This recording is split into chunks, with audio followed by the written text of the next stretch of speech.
Hello guys, मी योगिता तुम्हा सर्वांचं Yogita study सेंटरमध्ये स्वागत करीत आहे. आपण गेल्या वर्षी म्हणजे अगदी इयत्ता 7वीपासून आपण सर्कल आणि सर्कलमध्ये असणाऱ्या गोष्टी शिकत आहोत. म्हणजे मग आर्क आहेत, मेजर आर्क आहे, मायनर आर्क आहे, रेडियस आहे, डायमीटर आहे, अशा अनेक गोष्टी आपण शिकत आलेलो आहोत.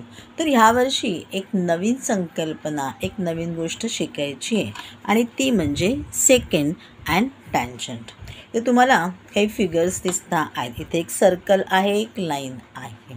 पण सेकंड ह्याच्यामध्ये सर्कल आणि लाईन जी आहे ती एकमेकांना चिकटलेली आहे, ती एकमेकांच्या खूप जवळ आहे, त्यांच्यामधला एक कॉमन पॉईंट आपल्याला दिसतो आहे. मग अशा वेळेला आपण तिला काय म्हणतो? Point P is common to both line M and circle with centre B.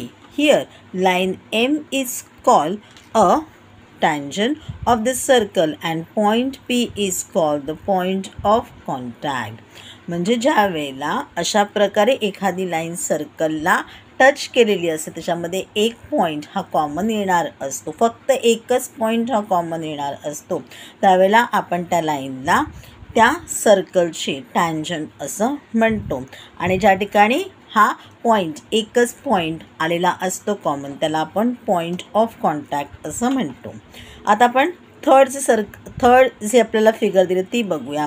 त्याच्यामध्ये काय आहे तर लाईन जी आहे तिने भाग केलेले आहेत सर्कलचे, किंवा आपण म्हणूया त्याच्यामध्ये 2 पॉईंट्समध्ये ती जी आहे ती कॉन्टॅक्टमध्ये आलेली आहे.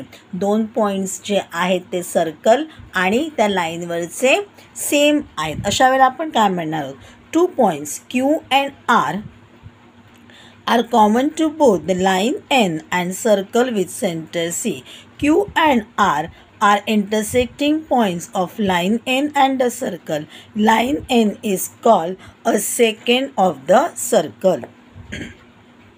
ज्यावेळेला तिने एखादा आर्क तयार केला असेल किंवा 2 पॉईंट्स जे आहेत ते कॉमन आलेले असतील लाईनमध्ये आणि सर्कलमध्ये, तेव्हा आपण त्या लाईनला काय म्हणणार आहोत? Second of a circle.